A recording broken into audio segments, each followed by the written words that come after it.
Selamat malam Indonesia dan selamat malam pemirsa Lingkar TV dimanapun Anda berada. Berjumpa dengan saya Galuh Sarkinanti dalam Bedah Opini. Pemirsa, kini masyarakat Indonesia masih mengekspresikan kekecewaan mereka buntut dari dibatalkannya Indonesia menjadi tuan rumah Piala Dunia U20 yang mestinya diselenggarakan pada Mei dan juga Juni mendatang. Lantas sebenarnya apa saja dan juga bagaimana dampak dari pembatalan Indonesia menjadi tuan rumah Piala Dunia U20 tersebut? Kami akan membahasnya dalam Bedah Opini kali ini dengan tema dampak Indonesia batal jadi tuan rumah Piala Dunia U20. Dan telah bersama kami kedua narasumber yang telah akan membersamai kami selama 30 menit ke depan.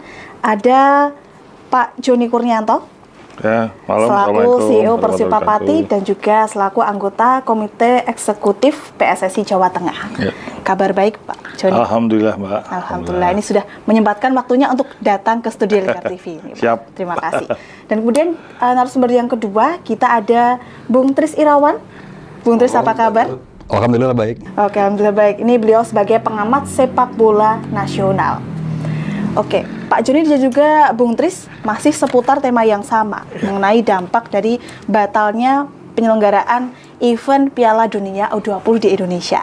Ini kalau kita ke Bung Tris terlebih dahulu, melihat situasi yang seperti ini, melihat masyarakat yang sampai saat ini masih mengekspresikan kekecewaan mereka yang mungkin bisa kita nilai sebagai hal yang lumrah karena masyarakat juga kecewa karena tidak jadi diadakannya gelaran tersebut. Bagaimana ini, Bung Tris? Ya, sebelum saya menjawab pertanyaan Mbak Galuh tadi, pertama sebagai bagian dari komunitas sepak bola nasional, saya ingin mengucapkan turut prihatin, kecewa bahwa momentum emas yang kita punya sudah di depan mata, akhirnya sirna. Saya ikut sedih, saya ikut kecewa dan prihatin atas hilangnya momentum emas sebagai host dari Piala Dunia usia 20 ini. Kalau Mbak Galuh tanya soal dampak, itu multi dampak sebetulnya. Dampak di sektor ekonomi, otomatis 3 triliun rupiah lebih uang rakyat itu, kemudian pertanyaannya kemana kan gitu kan. Apakah itu dibangun infrastruktur, lalu kemudian penggunaan seperti apa, itu kan nanti akan dipertanggungjawabkan. Saya dengar itu PSSI nanti akan duduk bersama dengan panitia, dengan pemerintah juga, lalu kemudian bisa juga didiskusikan, bisa juga kemudian ada rapat kerja dengan DPR dan sebagainya. Yang jelas publik pengen tahu. Nah, uang sebesar ini kemudian akan seperti apa pertanggungjawabannya. Soal mental pemain ini luar biasa saya pikir ya, kemudian juga pelatih dan sebagainya. Bayangkan ini 2 tahun proses persiapan sudah dimulai. Dari TSC Korea, kemudian ke Spanyol, lalu kemudian ke Turki. Dan impian anak-anak adik-adik kita itu kemudian dalam sekejap mata menjadi sirna gitu. Kalau pertanyaannya kenapa bisa begini, itu kan panjang ceritanya ya Mbak Galuh ya. Nah, itulah dampak-dampak yang harus kita tanggung sebagai calon host yang kemudian dibatalkan. Dan saya kira itu memang harus dibuka ke publik. Karena itu merupakan pertanggung jawaban publik dan publik berhak untuk tahu soal itu. Nah, saya kira pertanyaan soal dampak memang seperti itu. Tapi kalau dampaknya buat sepak bola nasional adalah citra kita sebagai negara sepak bola menjadi hancur. Kenapa? Ya, otomatis. Kenapa? Karena kita, Pildun itu bukan main-main walaupun usia 20 kategorinya masih pelapis dari usia senior. Tapi ini perjuangannya luar biasa loh, Pak. 2 tahun yang lalu di era Pak Iwan Bule, Pak Joni ya, sebagai Ketua Umum PSSI, yang paling berjasa atau yang cukup berjasa itu di situ adalah sekjen Mbak Ratu Tisa waktu itu. Kenapa Indonesia bisa ditunjuk mengalahkan Brasil yang negara adik kuasa di sepak bola ini kan luar biasa. Karena FIFA waktu itu yakin bahwa pemerintah memberikan komitmen, memberikan dukungan yang dimaksud pemerintah ini adalah pemerintah pusat dan pemerintah daerah. Siapa tahu kemudian pada akhirnya justru pemerintah daerah, 2 gubernur ini semua kemudian yang justru menjadi, menurut saya, faktor penyebabnya kegagalan itu lebih terpantik di sana. Kalau persoalan infrastruktur dan sebagainya, dari 6 venue itu 4 sudah siap, 2 kemudian harus melalui perbaikan, itu wajar. Saya kira pertanyaan Mbak Galuh, jawaban sementara saya itu seperti itu, Mbak. Oke, berarti terkait venue ya mungkin bisa dikatakan banyak pemberitaan di luar negeri juga mengatakan bahwa Indonesia ini dari venue-nya aja belum siap. Nah, itu menyikapi hal tersebut bagaimana? Menurut saya kalau venue, menurut verifikasi FIFA itu kan 4 sudah oke, 2 yang masih perlu pembenahan-pembenahan. Kalau yang 2 pun ini tidak lolos, 4 venue pun bisa digunakan. Masih bisa digunakan. Itu berbeda dengan Peru ya, yang sekarang ini dicabut haknya sebagai tuan rumah Piala Dunia U17, karena jelasnya di situ FIFA menunjuk adalah ketidaksiapan infrastruktur. Oke, sudah jelas penyebabnya begitu ya. Kalau di kita kan redaksi dari surat FIFA itu kan sama sekali tidak menyinggung soal infrastruktur. Soal venue yang disinggung adalah kondisi saat ini. Nah, pemaknaan kondisi saat ini menurut saya itu gampang sekali, sebetulnya simpel kan. Kenapa Israel yang dari bulan Juni itu sudah lolos dari jalur kualifikasi dari Eropa? Kan sudah diketahui. Artinya, ya, BIN sudah bekerja, BAIN sudah bekerja juga. Ada indikasi-indikasi memang potensi untuk adanya kontra karena datangnya Israel. Nah, kita dari bulan Juni sampai rencana penyelenggaraan bulan Mei sebetulnya kan waktunya cukup panjang. Untuk apa? Untuk melakukan langkah antisipasi. Nah, kenapa itu kemudian menurut saya tidak dipergunakan secara maksimal, sehingga kemudian ketika sudah di ujung mata, kan ibaratnya seperti itu kan. Ini sudah mau landing pesawat ini, tapi orang kemudian pada ribut. Lalu kemudian ada penolakan. Dan 2 gubernur itu adalah 2 gubernur yang awalnya mendukung sebagai tuan rumah venue, karena kan ada 6, Mbak. 6 itu adalah DKI, Jawa Timur, Jawa Tengah, Jawa Barat, Sumatera Selatan, Bali kan. Bali, Jawa Tengah menolak, ya karena alasan yang macam-macam itu. Nah, saya kira persoalannya kan di situ. Ada proses sebetulnya yang sudah cukup panjang yang mestinya bisa diantisipasi. Ada langkah-langkah solusi. Karena Israel itu kita tahu sudah dari bulan Juni sudah lolos dia. Dan sebagai tim yang lolos dan anggota dari FIFA, tidak mungkin FIFA membatalkan keikutsertaan mereka. Lalu kan kemudian terjadi bargaining position yang dilakukan oleh kita. Boleh Israel masuk ke sini tapi tanpa bendera, tanpa lagu kebangsaan. Yang kemudian ditolak juga oleh FIFA. Ditolak juga. Tapi sebenarnya dari pemerintah sendiri sudah melakukan mediasi ke FIFA juga terkait hal tersebut nih, Bu? Saya kira sudah, tetapi kan sikap FIFA kan jelas. FIFA itu organisasi besar. Organisasi yang full capacity, full power. Ketika bargaining itu menurut mereka tidak masuk akal, ya mereka tidak mau kan gitu kan. Saya kira gitu. Oke, terima kasih Bung Tris. Kita ke Pak Joni nih, Pak. Melihat dari mungkin dampaknya, karena mungkin posisi Pak Joni sekarang juga menjadi CEO Persipapati. Kalau dari dampak dari psikis pemain dan juga mungkin pelatih, bagaimana nih Pak, dari Pak Joni sendiri? Iya, jadi yang pertama mungkin saya selaku pemilik klub ya. Saya selaku pemilik klub saja saya shock berat, Pak. Shock berat, kaget, marah, jengkel. Karena apa? Karena memang hal itu kita sebagai tuan rumah Piala Dunia itu jadi impian setiap manusia yang bekerja di industri bola. Itu impian semuanya lah, pasti yang berkegiatan di industri bola. Apalagi itu untuk para pemain, para pelatih, ya kan? Itu yang memang dia mencari uang dari sana, mencari pengalaman dari sana, mencari hidup di sana. Jadi ya tentu saja itu supporter ya, apalagi supporter yang betul-betul dia gila terhadap timnya, terhadap dia juga terhadap fanatik terhadap pemain-pemain, terhadap pelatih, itu masih kecewa sekali. Karena Piala Dunia di Indonesia kan belum pernah ada sepak bola itu, dan di kita itu sepak bola itu sudah seperti olahraga masyarakat. Dimanapun kita lihat di kampung-kampung itu ada orang main bola. Jadi makanya itu membawa dampak atau efek yang luar biasa, yang kayak kita misalkan seperti orang kampung aja misalnya, goblok banget sih sampai ini kok sampai lolos sih, kok nggak bisa ketangkep sih, seperti itu. Karena memang apa ya namanya, para pemain itu kan punya cita-cita dia. Apalagi kita sebetulnya di Liga 2 lah. Di Liga 2 kita lihat, kita banyak pemain-pemain muda. Itu mereka masih bercita-cita. Saya ambil dari Liga 3. Ikut sejak kita di Liga 3. Ayo, kamu berusaha. Kita masuk Liga 2. Alhamdulillah kita Persipapati masuk Liga 2. Terus pemain-pemain yang bagus yang dari awal yang pemain muda-muda dari Liga 3 kita bawa juga. Karena cita-cita dia, aku bilang, cita-cita berhasil, ayo ikut Liga 2. Karena memang dia punya skill yang cukup. Di Liga 2 dia berlatih lebih keras. Sehingga pada saat kita kemarin kita kena kasus Kanjuruhan, terus Piala Liga 2 itu berhenti. Pemain-pemain kita diambil Liga 1 banyak. Diambil langsung Liga 1 kita, pemain kita. Dan mereka juga langsung masuk di, contohnya satu adalah Emre Pal. Emre Pal itu pemain tengah kita, gelandang kita yang mempunyai sentuhan bola yang terbanyak di Liga 2 kemarin. Langsung diambil Bayangkara.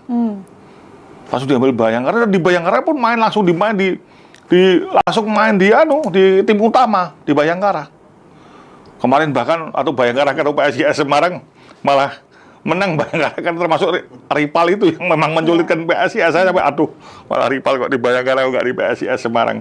Sampai saya juga ya seperti itu. Jadi dia kadang punya cita tinggi. Nah, dia pun punya cita-cita. Siapa ngerti nanti kalau di Piala Dunia ya bisa kita juga punya cita-cita ke sana. Pasti kan gitu semua pemain itu. Apalagi gara-gara kita tidak jadi tuan rumah Piala Dunia. Padahal kalau pada saat Piala Dunia itu, Mbak, semua talent scout ataupun pencari bakat seluruh dunia itu akan datang akan melihat secara langsung. Iya, gitu akan datang ke Indonesia, seluruh dunia. Di liga-liga seluruh dunia akan datang, akan melihat bagaimana potensinya. Iya, nah itu kan potensi pemain-pemain muda kita U20 itu kan kita istilahnya mereka untuk menunjukkan bakatnya sudah sirna. Ya kan? Ada Liga Belanda, Liga Belgia, Liga Yunani, semuanya liga tuh pasti seluruh dunia akan muncul itu talent scout yang dari luar negeri itu, talent scoutingnya. Jadi ini sangat-sangat kerugian sangat besar sekali. Dan kita tidak tahu nanti tahun kapan lagi kita bisa seperti, padahal zaman Pak Iwan Bule, Mbak Ratu Tisa itu sudah lama, dan Pak Erick Thohir juga punya komitmen untuk membuat Piala Dunia U20 di Indonesia itu juga gemebiar ya. Bahkan sampai saya dengar kemarin di media maupun dari pembicaranya Pak Erick Thohir, Qatar aja sampai mewanti-wanti FIFA. Jangan sampai loh Piala Dunia U20 di Indonesia ini lebih besar daripada Piala Dunia di Qatar. Takut dia, karena Piala Indonesia itu terbiasa orangnya fokus. Orangnya kalau penyelenggaraan musim wah ya, seperti kemarin Asian Games contohnya. Kita kan puas banget itu. All out gitu ya? All out gitu loh. Jadi sebetulnya Piala Dunia ini kita udah Indonesia enteng lah. Bisa kita untuk kan. Karena kita alhamdulillah semua kan support semua. Kita kan seperti itu biasanya. Jadi tapi tidak tahu kok jadi seperti ini. Jadi seperti ini juga saya ya Allah kaget, kecewa, karena saya juga itu juga masuk ke kekecewaan pemain, juga masuk ke kita juga. Ya kan? Seperti itu, ya gitu lah Mbak. Jadi memang jengkel juga sih. Eman-eman gitu loh. Maksudnya udah wali kota, mereka udah tanda tangan semua, sudah tanda tangan persetujuan untuk mengamankan Piala Dunia di daerahnya, di stadionnya, gitu loh. Ya itulah. Jadi memang kita harus mengevaluasi untuk berpikir sebaiknya untuk ke depan, cuma tidak terulang lagi. Ini bodoh banget gitu loh, eman-eman gitu loh Mbak. Karena kesempatan emas ini, ya eman-eman kita tuh, anak-anak kita pasti ada talent scouting datang, pemain klub-klub lain kan bisa juga dijual juga di situ, ya kan, eman-eman. Artinya memang dilihat dari tadi Pak Joni cerita mengenai prosesnya Persipa dari Liga 2, Liga 3 ke Liga 2, iya. Itu pun melalui perjalanan yang panjang. Apalagi timnas yang U20 ini yang akan bertanding juga mungkin melewati perjuangan yang panjang juga. Ngeri banget, karena nanti lawan-lawan itu di atas mereka. Jadi mereka, pelatihnya Sintayong kan bagus ya, tinggal terus pelatih bagus di Indonesia juga dilibatkan di situ. Manajernya juga orang-orang terbaik kita. Dan makanannya semuanya cukup sedemikian rupa, udah melalui tahapan pertandingan uji coba sekian. Udah luar biasa, itu udah luar biasa lah sebetulnya, eman-eman gitu loh. Jadi munculnya kekecewaan dari pemain juga ya lumrah, karena proses mereka memang tidak instan seperti itu. Iya. Dia udah sirna lah anunya. Cerita ke depan itu. Oke. Kita ke Pak Joni dan juga Bung Tris lagi nih. Kalau kita melihat keputusan FIFA yang kemarin, dari FIFA sendiri kan tidak menyebutkan secara pasti penyebabnya apa sih gitu secara pasti, tapi hanya menyebabkan kejadian akhir-akhir ini seperti itu, dan juga menyebutkan clue Oktober 2022. Kalau kita melihat ke belakang, di bulan itu adalah kejadian di Kanjuruhan. Melihat hal yang seperti itu, apakah sebenarnya FIFA ini sudah terbuka terkait statementnya, ataukah mungkin dari pihak PSSI yang masih mungkin membatasi informasi? Sebenarnya apa penyebabnya? Melihat seperti ini bagaimana ini? Kita ke Bung Tristan. Setahu saya surat dari FIFA itu belum diketahui oleh publik secara luas. Rahasia apa dalam surat FIFA itu kecuali clue yang Mbak Galuh sebutkan tadi, ada indikasi tragedi Kanjuruhan bulan Oktober, ada kondisi sekarang ini. Kalau kondisi sekarang ini orang awam pun memahami sangat mudah sebetulnya kan. Yang sekarang ini itu adalah tren atau kejadian-kejadian ketika FIFA itu kemudian punya dasar, punya alibi yang kuat untuk memutuskan bahwa posisi kita sebagai host kemudian dicabut lagi, tidak diberikan lagi kan gitu kan. Nah, saya kira kemudian pertanyaannya adalah kenapa kemudian ini bisa terjadi, lalu kemudian bagaimana kita ke depannya akan melakukan langkah-langkah solusi. Kalau kita berdebat soal bagaimana FIFA memutuskan mencabut keberadaan kita sebagai host, lalu kemudian ada juga, kemudian kita punya mimpi juga, Peru sekarang dicabut juga hostnya sebagai tuan rumah karena infrastruktur nggak siap. Jangan-jangan ke kita ini kan usia 17 Israel nggak ikut. Masih kan, punya peluang gitu ya? Atau bagaimana ini, Bung? Saya lebih cenderung berpendapat yang objektif rasional. Maksudnya begini, jangan bermimpi menjadi tuan rumah skala dunia ketika ada negara namanya Israel atau ada negara yang tidak punya hubungan diplomatik dengan kita. Kaitannya nanti akan lagi-lagi kembali kepada persoalan konstitusi. Pada aliannya pertama, pembukaan Undang-Undang Dasar 45 ya kan, kemerdekaan adalah hak segala bangsa, oleh sebab itu menjadi atas dunia dan macam-macam itu. Saya cenderung bahwa kalau ini masih menjadi debat tebal di publik sendiri, di pemerintah, di masyarakat, maka lupakan aja lah kita menjadi tuan rumah yang skopnya dunia. Asia boleh, karena Asia Israel kan nggak masuk dunia, nggak masuk Asia. Chinese Taipei memang tidak punya hubungan diplomatik, tapi sepanjang mereka ikut serta di sini tidak ada persoalan. Tidak ada persoalan karena apa? Ini sensitivitas nasional namanya kan. Nah, jadi kalau mau jadi tuan rumah, ya Piala Asia atau selevel itu aja. Termasuk juga multi event, Olimpiade. Olimpiade kan pasti ada Israel juga nanti di sana. Masalah lagi kita. Tapi kalau saya cenderung gini, Mbak, ini kan ada persoalan politik, ada persoalan olahraga. Saya setuju betul dengan orang yang berpendapat bahwa posisi pemerintah sampai kapanpun terhadap Palestina akan tetap sama. Itu tidak boleh diingkari karena itu konstitusi. Tetapi ini ranah olahraga, ini sepak bola, ya kan? Ada ranah politik, ada konstitusi, ada ranah olahraga. Pertanyaannya, anak-anak Israel yang usia 20 itu mau main bola di sini, apa dia mau menjajah kan gitu kan? Dia kan main bola gitu. Main bola di sini, dia sebagai tim yang lolos lewat jalur kualifikasi. Kalau kita itu lolosnya lewat wild card, kalau kita tuan rumah kan jalur kualifikasi kita gagal kemarin di fase grup kan. Nah, kalau itu terus kemudian masih tetap penyikamannya sama, akan nanti akan bisa jadi terulang. Jadi saya pikir kalau mimpi jadi tuan rumah levelnya cukup Asia untuk sepak bola dan juga multi event.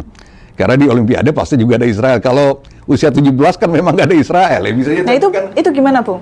Kalau U17 kan nggak ada Israel, ada peluang nggak kira-kira Indonesia? Ya, tergantung FIFA. Tergantung FIFA ya.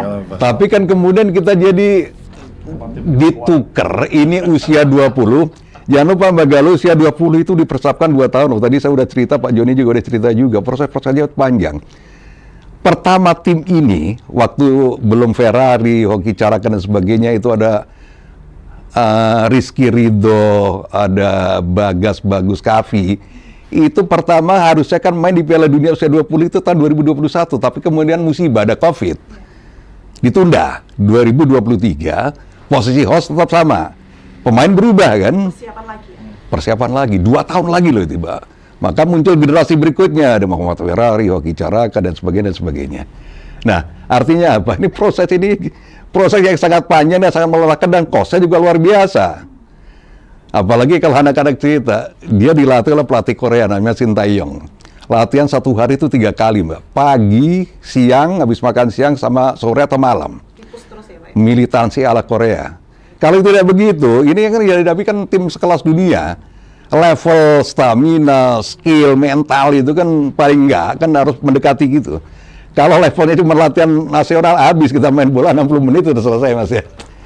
Ya oleh sebab itu, ini luar biasa kan memang begitu. Jadi ini ibaratnya nasi sudah menjadi bubur, kalau orang bilang kan seperti itu. The next menurut saya, kita benahi dulu lah hal-hal yang dasar di sepak bola kita ini loh. Apa itu? Banyak sekali.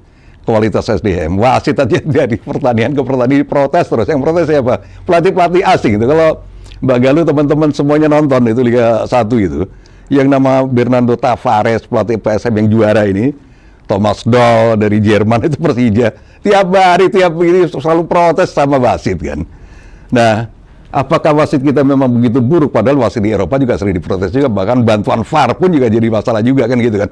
Nah, tapi artinya PR kita, kualitas SDM ini harus dibenahi. Mau wasit, kayak mau pelatih, kayak mau pemain, termasuk mentalnya, kayak infrastrukturnya, kayak. Dalam 1 minggu ini, kita disuguhi sebuah kejadian yang nggak menyenangkan sebetulnya. Terjadi di Semarang, Stadion Jatidiri. Penonton sama penonton, PSIS dengan Persis, ribut. Lalu kemudian disusul dengan Jatidiri, Pakansari. PSIS Sleman, yang Persis lawan Persib. Di Pakansari, ribut lagi. Bangku penonton baik-baik dicabut buat lempar. Tapi kejadian yang bagus terjadi justru di Gresik. Itu di Stadion Joko Samudro antara Persebaya dengan Persija. Padahal luar biasa itu kan rivalitasnya kan. Itu kan klasik, dari dulu perseteruannya luar biasa. Yang nanya bonek yang selama ini jadi membuat sebagian orang takut gitu, karena fanatisme mereka, militansi mereka. Justru itu mengawal kendaraan bus dari Persija. Walaupun mereka kalah, ini kan luar biasa. Kalah Persebaya tuan rumah dari Persija 0-1, tapi kendaraannya pakai bus biasa, tidak rantis dan dikawal dari hotel ke stadion, dari stadion kemudian ke hotel dengan keadaan aman. Nah, yang terjadi di sana berbeda lagi. Waktu Persija lawan Persib pakai rantis. Nah, ini kan artinya dari sisi penonton, jangan lupa lah Pak, penonton itu bagian yang sangat integrit, sangat penting untuk perkembangan sepak bola. Kalau penontonnya perilakunya destruktif, sepak bola kita nggak punya masa depan. Tapi kalau penontonnya kemudian penonton yang militan, fanatik, tapi fair, perilakunya positif, itu juga sangat membantu sepak bola kita. Dan menurut saya, forget it itu Piala Dunia usia 20. Sekarang kita benahi hal-hal yang prinsipil, yang mendasar, mau persoalan SDM, mau persoalan infrastruktur, ya kan. Sekarang ini pemerintah kan sedang menggencarkan beberapa stadion yang harus diverifikasi, harus diperbaiki, direhabilitasi berdasarkan standar transformasi sepak bola nasional. Ini dibimbing oleh FIFA kan gitu kan. Kita fokus itu aja dulu. Kalau fokus dengan itu, wasit menjadi lebih baik, ya, LO juga bisa lebih baik, kemudian security, safety-nya juga lebih baik, penonton perilakunya lebih positif. Nah, kalau dasar-dasar ini kemudian kita tingkatkan, ya, kualitas pertandingan, manajemen kompetisi dan sebagainya, itu masa depan sepak bola Indonesia kan akan jadi lebih bagus dan lebih berprestasi. Kalau soal peluang menjadi tuan rumah itu sesuatu yang bisa kita kejar, tapi saya pikir bukan sesuatu yang mutlak sifatnya untuk kita buru, bukan merupakan skala prioritas. Saya kira gitu Mbak Galuh ya. Oke, luar biasa sekali jawabannya. Kita ke luar biasa membingungkan maksudnya. Kita ke Pak Joni nih Pak, masih persoalan yang sama mengenai tadi ada peluang Indonesia jadi tuan rumah untuk U17 dan sebagainya, dan sebenarnya PR apa yang dipunya Indonesia untuk kedepannya seperti itu. Tapi tahan sebentar Pak Joni, kita akan jeda sejenak pemirsa. Tetap bersama kami di Bedah Opini.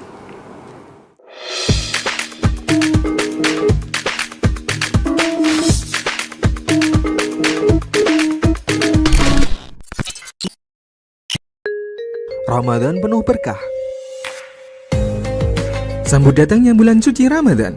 Spesial program sejarah Islam menambah pengetahuan Anda mengenai kisah-kisah Nabi dan para sahabatnya.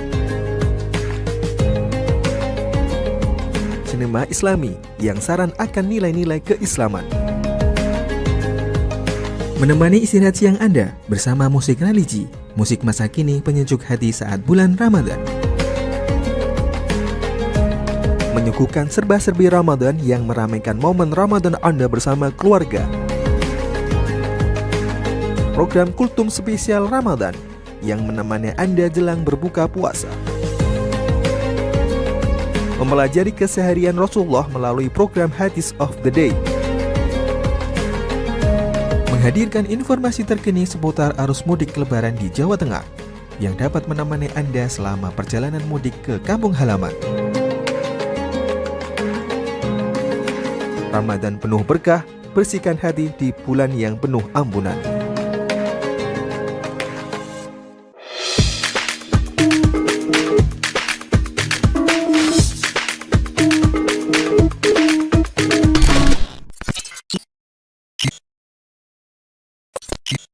Pemirsa masih bersama kami dalam Bedah Opini mengenai dampak Indonesia batal jadi tuan rumah Piala Dunia U20. Pak Joni, kita kembali membahas mengenai tema yang tadi, Pak. Ya. Peluang Indonesia di Piala Dunia U17 yang mungkin tadi sempat dibahas sedikit oleh Bung Tris, dan juga sebenarnya ada PR apa yang harusnya diperbaiki oleh Indonesia kalau aja mungkin ada peluang itu. Iya, ya. Ya, jadi tadi saya sependapat dengan Bang Tris. Jadi memang harusnya pemerintah ataupun yang berperan untuk menyelenggarakan Piala Dunia U20 ini memang harusnya menyelesaikan dulu masalah dasar tadi. Jadi masalah dasar tadi diselesaikan dulu. Jadi gimana ini bisa boleh enggak bedakan antara politik dan olahraga, harus seperti itu. Jadi jangan nanti sudah disiapkan sedemikian rupa seperti tadi ya, pemain yang begitu lama latihannya ganti pemain, dia punya cita-cita tinggi, juga kita yang masyarakat juga berharap banyak, ya, pedagang UMKM berharap banyak, hotel berharap banyak, pariwisata berharap banyak, akhirnya zong, ya nol.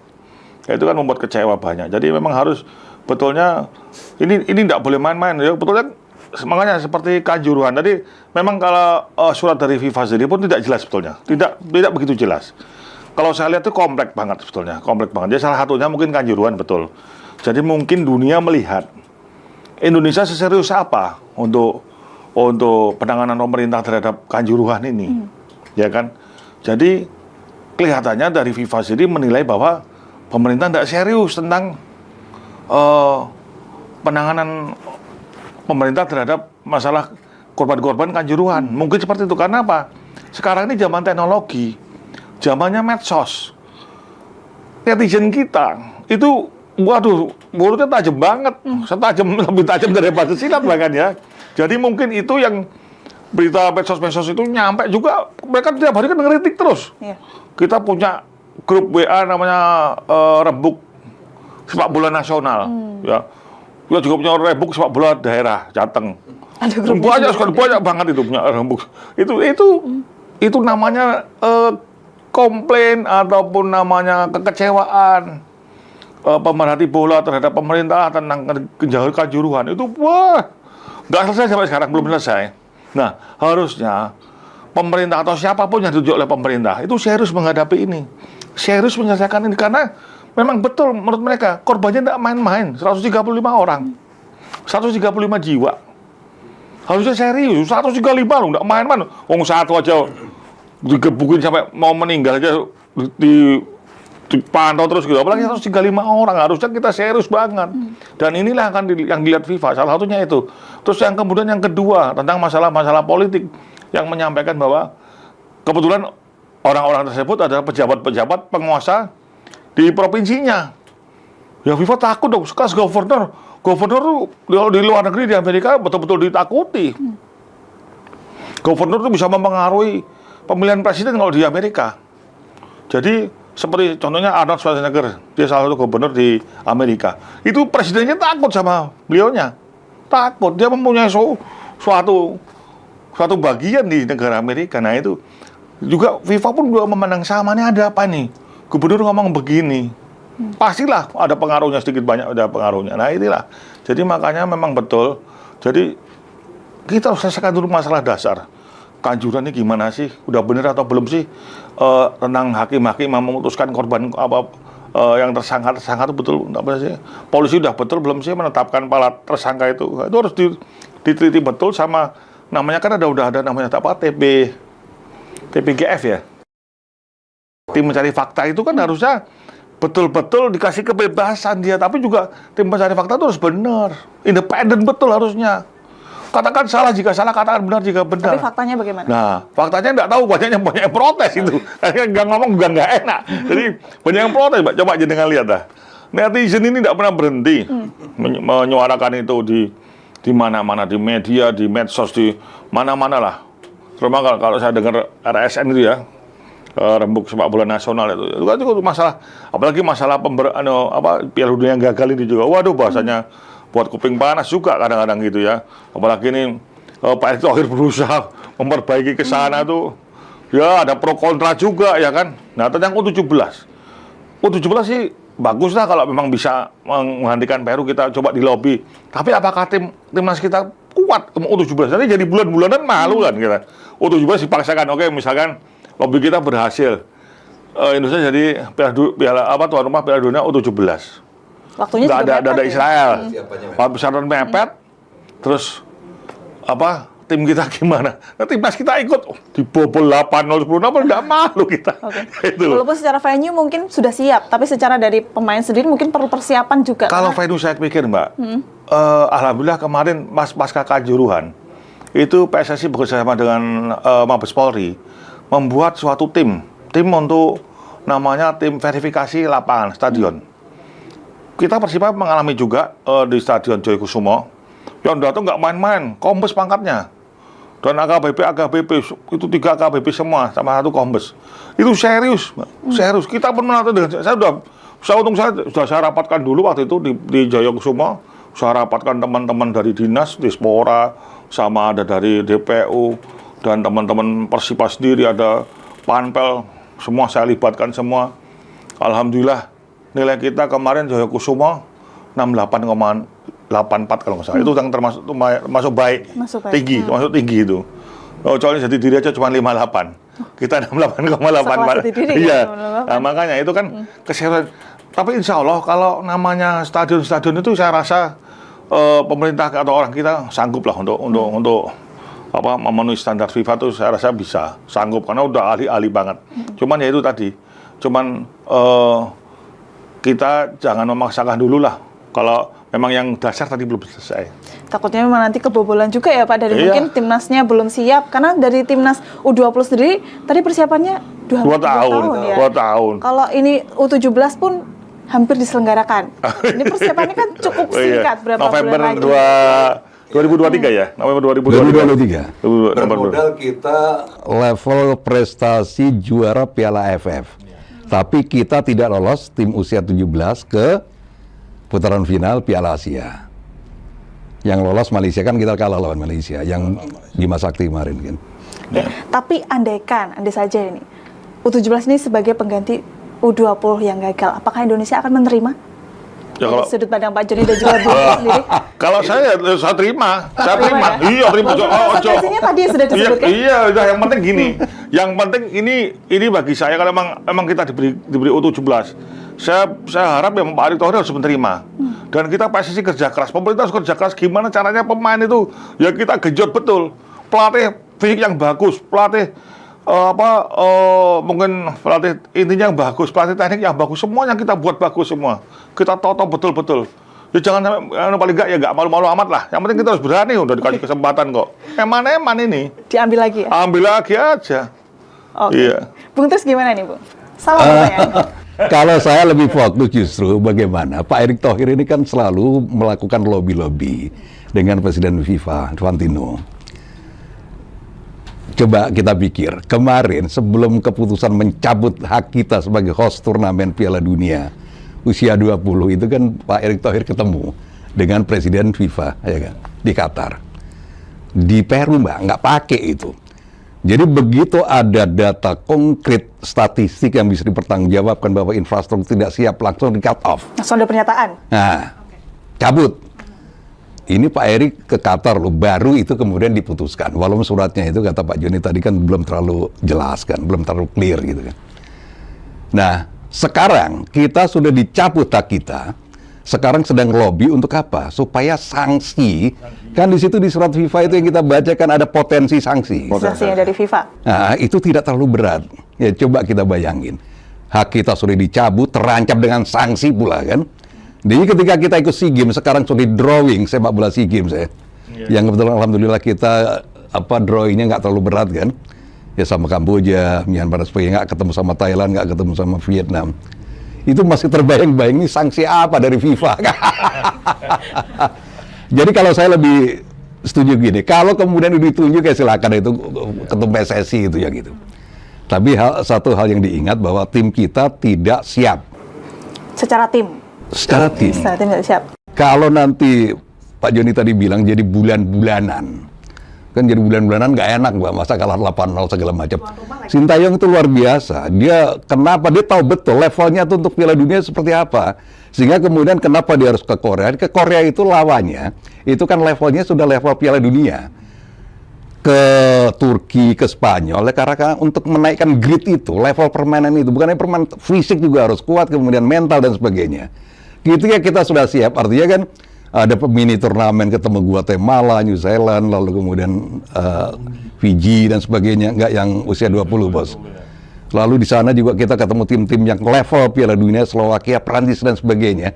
Itu makanya prosesnya 2 tahun. Dengan begitu, itu pun kita masih banyak kalahnya. Mbak Galuh bayangin tiba-tiba ini level Piala AFF yang identik dengan ASEAN, Asia Tenggara, persiapan cuma berapa bulan ketemu dengan tim-tim level dunia gitu. Jadi tuan rumah lagi ya Pak? Mental anak-anak siap nggak? Mental penonton, netizen siapa nih? Itu kan nyinyir terus kan. Kalau kemudian tim kita dibantu. Tapi kalau itu pilihan, ini sebagai ganti rugi apa segala macam, kita jadi tuan rumah Piala Dunia usia 17 dan itu diambil, ya mental kita harus siap. Jangan berharap dari segi prestasi itu yang macam-macam. Ini kadang-kadang kan kita nggak rasional. Tim kita levelnya seperti ini, ketemu di Piala Dunia levelnya tim-tim kuat di Piala Dunia, harapannya mau menang kan gitu kan. Persiapannya cuma 2 bulan, kan mana mungkin. Ya nggak rasional kan gitu. Jadi menurut saya justru lebih pengen concern bagaimana lobby Pak Erik ini berhasil. Untuk apa? Kalau lepaskan sanksi, kita sudah dicabut, masa masih kasih sanksi lagi kan double impact namanya kan. Kenapa? Karena sebentar lagi kita menjelang kualifikasi Piala Dunia. Tahun depan Januari kita ada putaran final Piala Asia Senior. Nah itu Mbak, kalau dicabut, kalau diberikan sanksi, apalagi sanksi dikucilkan dengan ekosistem dunia, sepak bola dunia, nggak boleh bertanding, lalu kompetisi buat apa? Liga 1 bertanding itu buat apa? Kan begitu Pak Joni? Apapun, pertandingan apapun dilarang. Apapun, maksudnya gini, kita boleh berkompetisi di dalam, tapi muaranya keluar kan ditutup. Nggak boleh bertanding di tingkat Asia Tenggara, apalagi Asia, dunia. Jadi tim yang juara di sini buat apa? Ya rame-rame di dalam aja. Yang paling penting menurut saya itu, kalau itu sudah berhasil, mudah-mudahan kita doakan Pak Erick Thohir akan sukses. Bebas dari sanksi, ini kejam betul loh FIFA, kita sudah dicabut kan haknya, diancam sanksi pula kan, kejam kan gitu. Nah, ada pikiran juga ya, namanya ide ketika situasi seperti ini kan ide macam-macam. Kita laporkan ke CAS gitu kan, arbitrase itu kan, tapi dalam banyak hal itu juga nggak berhasil kan. Artinya kalau itu yang terjadi, FIFA makin kesal, makin marah. Yang tadinya garis skor jadi skor terberat kan, malah repot lagi kan gitu. Jadi jawaban saya kalau Mbak Galuh tanya itu, apakah kesempatan ini perlu diambil? Kalau Ketum PSSI mau ambil, sudah siap, infrastruktur oke, ya. Tapi jangan pernah bermimpi soal hasil. Nah ini kan yang repot buat kita kan gitu. Nggak ada persiapan, pengen timnya menang kan gitu. Dalam pertandingan dilihat dari hasil juga ya? Nah, kan minimal ada 2 sukses ganda ini dalam sebuah keuntungan tuan rumah. Sukses di penyelenggaraan, di turnamen, sukses di prestasi. Kalau turnamen oke. Kita kan kalau Pak Joni bilang jagonya bikin opening closing. Itu jagonya. Piala Dunia, kemarin kenapa? Mungkin salah satu faktor penyebabnya.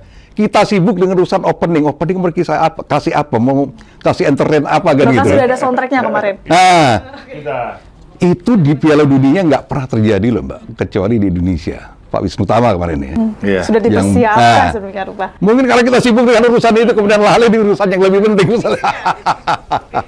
Ya itu. Oke, ini masih nyambung ini terkait pertanyaan tadi. Ini kita ke Pak Joni, Pak. Terkait kerugian negara sendiri kan mencapai beberapa triliun. Iya. Nah, ini bagaimana? Langkah apa yang harusnya diambil dari pemerintah untuk menyikapi, mungkin bisa kita lihat kerugian tersebut yang sekarang sudah menjadi bentuk jadi venue. Apa Iya. yang harus dilakukan pemerintah agar kerugian dan juga hal ini tidak berlarut-larut? Ya, ya baik Mbak. Jadi memang ya seharusnya pemerintah memang secara serius mengevaluasi kejadian ini. Jadi juga selain melihat kerugian-kerugian yang di internal pemerintah sendiri, tentu saja dengan uang negara untuk memperbaiki infrastruktur ya baik jalan maupun stadion. Juga kerugian-kerugian yang dialami oleh pengusaha-pengusaha atau UMKM yang di luar seperti yang udah kadung membuat kaos ya, terus udah kadung membuat merchandise segala macam itu. Jadi memang harus dibicarakan secara serius melalui menteri-menterinya, menteri-menteri yang terlibat ya, mungkin Menteri Perindustrian, Menteri Perdagangan, Menteri Menpora. Nah ini harus dibahas secara serius, dievaluasi secara serius agar nanti jangan sampai ini dianggap hilang begitu saja, lewat begitu saja. Jangan. Dampaknya banyak ya, Pak? Oh iya, dampaknya banyak sekali. Jadi itu harus serius karena ini uang negara. Dan memang kalau bisa ya biar tidak rugi emang harus ada lagi, ada Piala Dunia itu kan gimana cara. Tapi yang jelas tuh semua pemerintah dari sisi semua menteri yang terlibat harus serius. Dalam artian sama-sama membackup bagaimana kita bisa mengurangi kerugian-kerugian itu. Misalkan satu contoh ya, memang kalau infrastruktur ya stadion belum jadi, terus jangan ditinggalkan, selesaikan. Dilanjutkan sampai Selesai. Jangan langsung wah gagal Piala Dunia ditinggalin, kurang apa. Malah stadion nanti lama-lama rusak. Diperbaiki betul total, terus juga pembayarannya kepada pemborong-pemborong yang mengerjakan juga diselesaikan. Soalnya ini saya dengar juga kemarin teman saya juga di sana, pembayarannya berhenti. Ini gimana? Pada bingung semua. Jadi yang kontraktor yang di masing-masing stadion itu pada istilahnya H2C, harap-harap cemas ini dibayar atau enggak ini. Iya kan? Jadi itu harus diperhatikan betul. Jangan sampai nanti pemerintah itu udah kehilangan muka di FIFA, juga kehilangan muka di negara kita sendiri. Jangan sampai seperti itu. Jadi ini pun otomatis stadion nanti jadi bagus, tidak apa-apa kita udah namanya cobaan kan ya sudahlah didukung FIFA enggak jadi tuan rumah enggak apa. Yang penting stadion betul-betul berbenah itu kan nanti bisa juga dipakai di Liga 1 ataupun juga di pertandingan Asia juga bisa, Piala Asia atau gimana kan bisa. Jadi selesaikan itu yang untuk masalah di stadion juga mungkin di infrastruktur yang lain, jalan atau apa yang belum selesai diselesaikan. Memang efek dominonya ngeri Mbak. Efek domino antara kerugian negara kita ini karena pengaruh dibatalkannya Piala Dunia U20 di Indonesia ini sangat ngeri efek dominonya. Banyak sekali. Ya ada beberapa kerabat kemarin yang kebel juga. Waduh udah buat kaos ribuan, aku ini gimana jual di mana gitu kan, macam-macam itu. Buat tas, buat boneka-boneka ya. Padahal kan saya juga bilang, loh kamu kok bisa buat boneka, emang tahu binatangnya apa sih logonya? Logonya itu apa, saya bilang gitu kan. Tapi karena mereka tuh saking antusias ya, melihat itu. Ini kan udah ada anu lagi. Kalau aku lambat nanti telat aku nggak ada gitu. peluang lagi. Iya. Jadi ya kasihan juga UMKM dan juga hotel-hotel yang berharap wah penuh nanti ada wisatawan banyak itu udah. Terus otomatis hotel ya rumah makan, restoran, bahkan kendaraan sewa tuh macam-macam, efek dominonya banyak sekali. Ini kalau tak bilang 3,5 triliun, saya kira lebih. Kalau memang kita lihat yang lain. Kalau mau ditotal secara menyeluruh ya. Betul Mbak. Efeknya ngeri Mbak. Efeknya makanya saya paham betul kenapa kok supporter. Saya dengar kan supporter kan beberapa tempat udah memang ada demo tuh lah. Maksudnya dendam dia udah melis. Siapa yang menolak di itu? Ada 12 atau 10 itu kan. Bahkan dibuat di skema olahraga tuh ada kayak timnya tuh. Penyerangnya siapa? Ya jadi memang ya netizen seperti itu karena mereka juga kecewa. Soalnya Mbak, kalau kita kadang-kadang itu di luar negeri contohnya, ngadep-mainnya di Singapura. Nonton tuh bayarnya mahal loh Mbak. Kalau di negara kita kan paling masih cukup di kantong lah, bagi mereka kan gitu. Ya itulah suatu cobaan untuk negara kita. Ya, saya berdoa semoga memang untuk masalah keuangan ya tadi pemerintah biar bisa menyelesaikan lah dengan tadi yang sudah ribut di luar sana kemari itu kontraktor-kontraktor yang mengerjakan stadion-stadion itu, kasihan juga mereka. Dia kecemasan karena ketidakpastian itu, Mbak. Itu, Mbak. Oke. Yang pusing tidak hanya Pak Jokowi saja, Iya. tapi semua pihak. Makanya Pak Jokowi kan ada tuh di rekaman waktu dia pidato kan.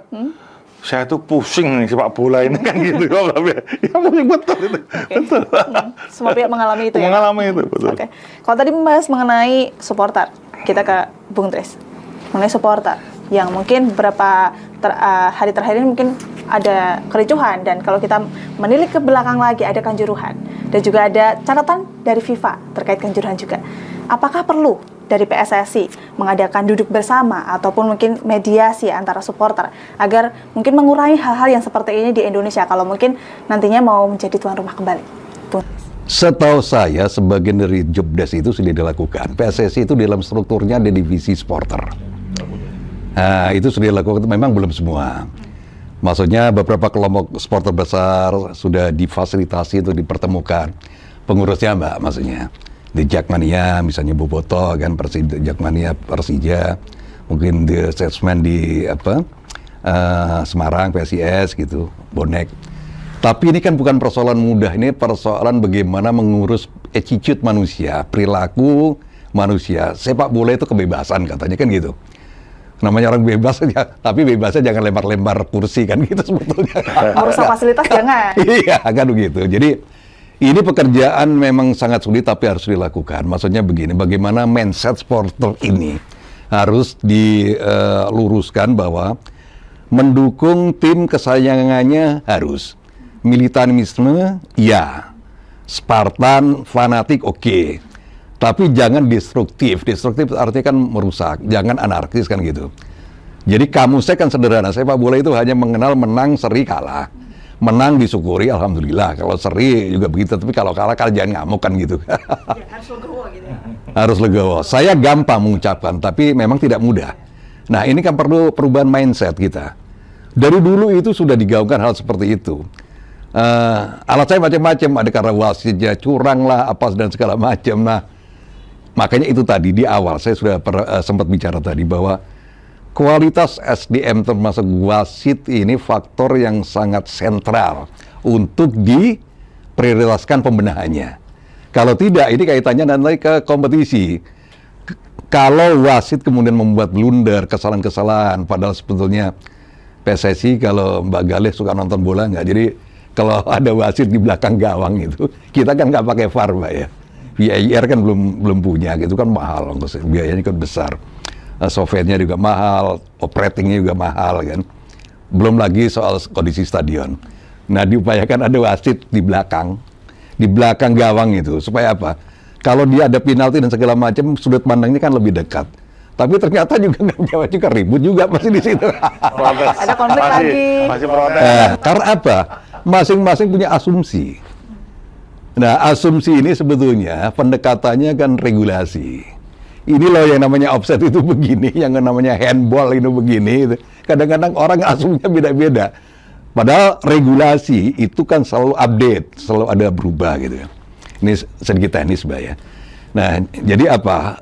Yang paling penting adalah bagaimana kita, supporter kita, penonton kita ini harus bisa merubah mindsetnya, Mbak.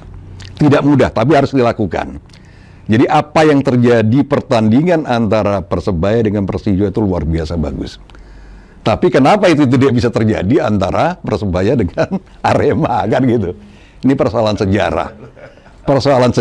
Persoalan ikatan emosional, persoalan harga diri dan sebagainya. Dan kalau harga diri sudah dibawa-bawa untuk berusaha sepak bola ke politik itu repot urusannya. Panjang lagi. Nah, artinya apa? Proses pendewasaan. Kesimpulannya adalah berbenah di semua sektor, terutama kualitas SDM, termasuk wasit, ya termasuk mental pemain, ya, pelatih dan sebagainya. Infrastruktur itu sudah dapat tanggung jawab, itu Kementerian PUPR dan lainnya. Nah, manajemen kompetisi. Manajemen kompetisi itu harus profesional, kalau perlu, kalau LIB nih Pak Joni, LIB sebagai operator, kan PSSI ini sebagai regulator kan, sebagai federasi. Tidak cukup profesional, bikin jadwal dibentuk-bentuk. Ada masa pertandingan tim nasional barengan dengan pertandingan Liga 1. Ini kan repot terus aja. Nggak ada itu kejadian di dunia kecuali Indonesia Liga 1 loh kalau Liga 2. Cuma di Indonesia. Nah, kalau perlu diganti dengan orang luar yang lebih profesional, why not kan gitu, untuk kebaikan sepak bola Indonesia. Oke, makasih Bung Tris. Ini pertanyaan terakhir mengenai harapan kedepannya untuk persepak bolaan di Indonesia dan juga harapan kedepannya untuk biar sanksinya nggak terlalu besar dari FIFA terkait pembatalan tuan rumah ini. Kita mulai dari Pak Joni. Iya. Jadi harapannya ya. Jadi harapan saya memang ke depan itu betul tadi Mbak pertanyaan tadi tentang supporter ya. Jadi memang PSSI sudah mempunyai divisi khusus menangani supporter. Tapi memang saya lihat karena memang saya selaku Exco di Provinsi Jawa Tengah dan juga kemarin juga ikut terlibat dalam proses kongres. Memang kadang-kadang untuk kita mengumpulkan supporter seluruh Indonesia itu kan sebetulnya banyak. Karena banyak Mbak, itu kan Indonesia di Semarang itu ada snack sama panser biru. Nah kadang-kadang yang diundang itu satu bukan ketua sebenarnya atau ada orang lain sehingga akhirnya setelah kumpul itu ternyata loh itu nggak mewakili suatu organisasi supporter ya. Jadi sebaiknya memang untuk supporter dari PSSI memang harus serius betul. Buat Sarasian ini Pak Erto sudah melaksanakan nih Sarasian.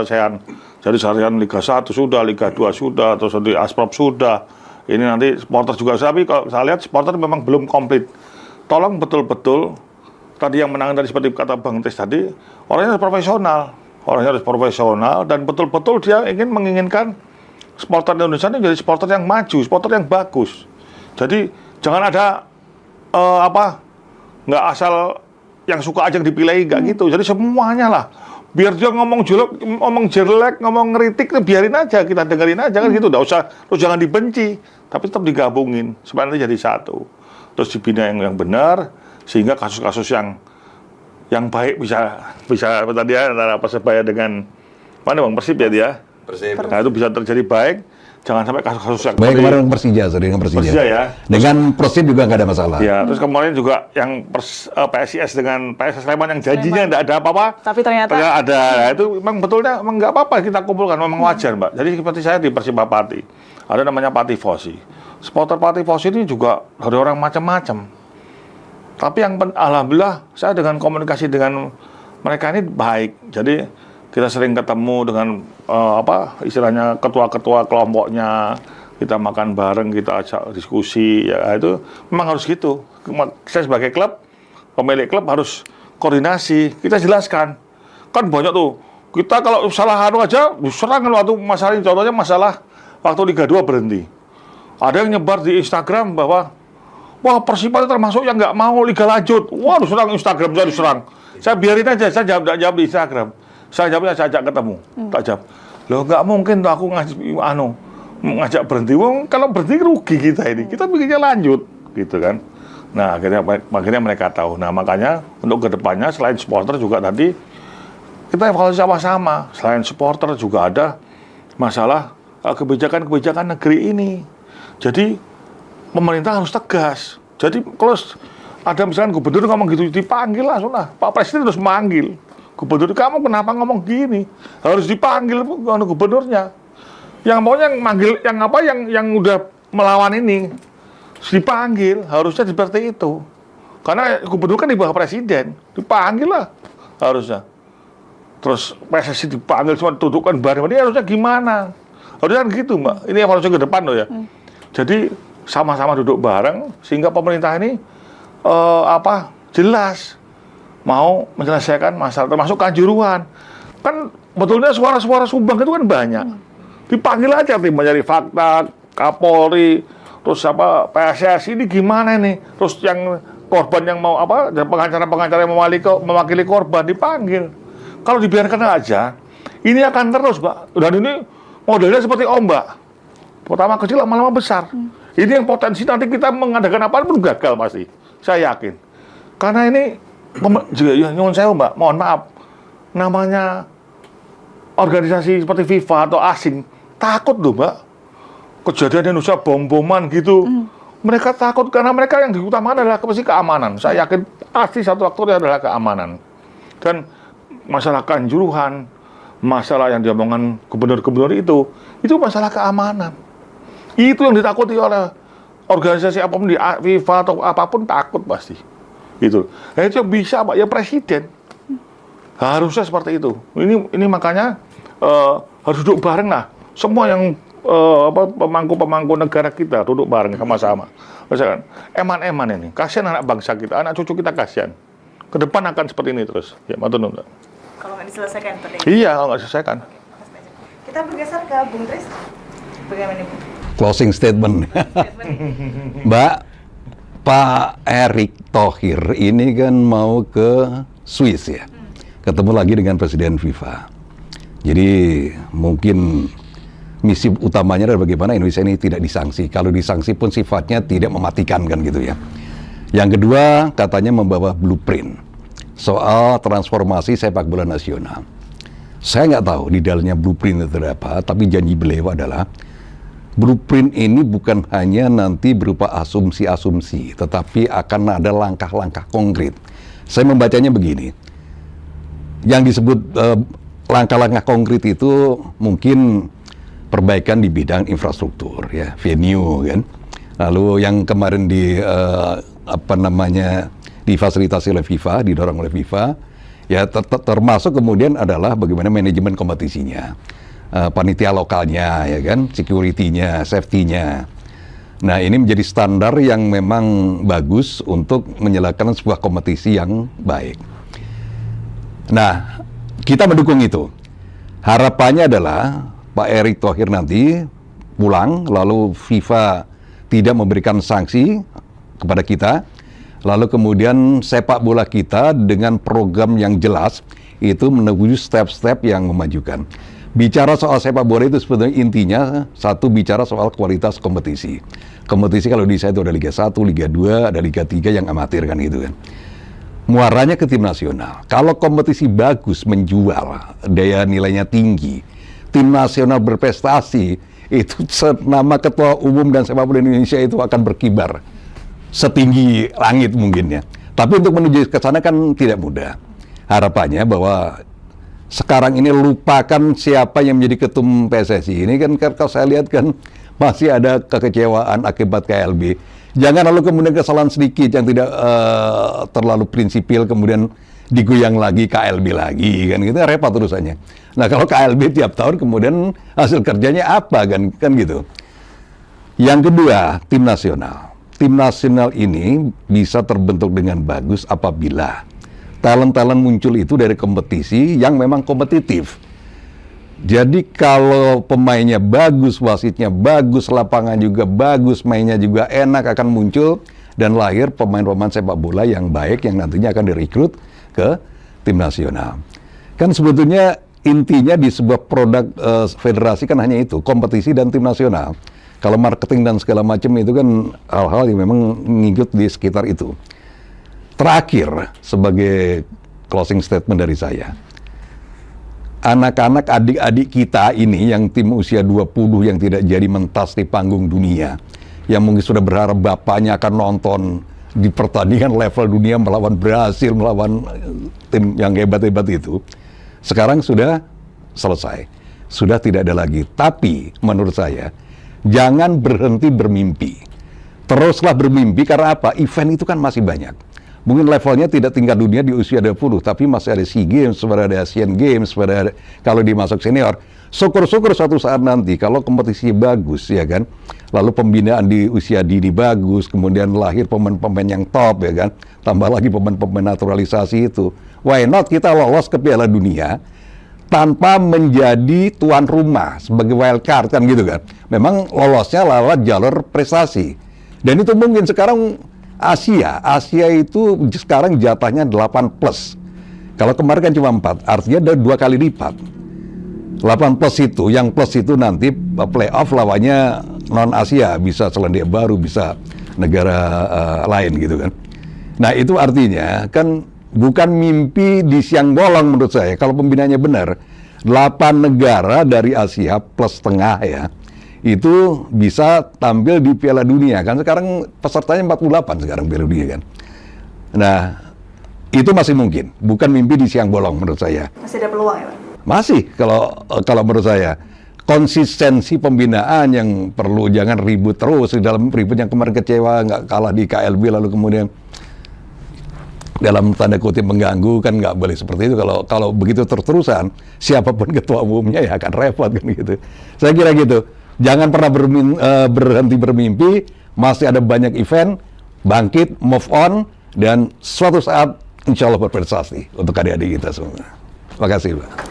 Baik, luar biasa sekali kedua narasumber kita pada kali ini, dan semoga nanti Pak Erick Thohir juga membawa kabar yang baik untuk Indonesia. Amin, dan, amin, ya rabbal alamin. Semoga juga Indonesia tidak jadi mendapatkan sanksi dari FIFA seperti itu, dan semoga Persepak Bola Indonesia juga menjadi lebih baik lagi ke depannya. Termasuk Persipapati, amin. Termasuk Persipapati. Oke, amin. Oke, jadi demikian pemirsa bedah opini kali ini. Dan terima kasih kepada narasumber yang telah meluangkan waktunya hadir di studio Lingkar TV. Dan pemirsa terus saksikan bedah opini hanya di Lingkar TV. Akhirnya saya Gelus Karnanti dan seluruh kerabat kerja yang bertugas pamit dari hadapan Anda. Terima kasih dan sampai jumpa.